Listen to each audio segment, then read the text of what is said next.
High guys, welcome to another mini vlog. So मी घरी आले आणि घरी आल्यापासून मी फक्त काम करते आणि आताचं काम आहे भाजी आणणं. सो मी स्ट्रॉंग इंडिपेंडेंट वुमन होऊन ही स्कूटी घेऊन भाजी आणायला चालली आणि लिटरली मी टी शर्ट आणि ट्राउझर्सवरती गेले होते. मला मिरच्या घ्यायच्या होत्या. ऑनेस्टली मला भाजीमधलं फारसं कळत नाही. सो ह्या काकू माझ्या ओळखीच्या होत्या म्हणून मी ह्यांच्याकडून मिरच्या घेतल्या.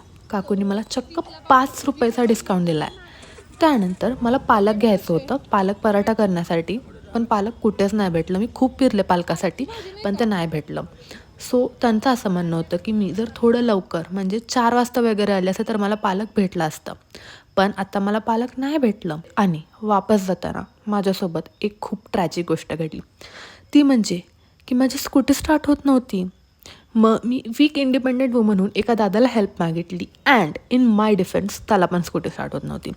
सो मग मी वीक डिपेंडंट वुमन झाले आणि मी माझ्या लाईफ सेव्हियरला माझ्या डॅडला कॉल केला and my dad came within 5 minutes. आणि गेस वॉट, एका स्टार्टरमध्ये स्कूटी स्टार्ट झाली. आय एम लाईक पप्पा मी अर्धा तास झालं ट्राय करते ते नव्हतं होत. मग मी गपचूप वीक होऊन सामान घेतलं आणि पप्पाच्या मागे बस घरी आले. Okay bye.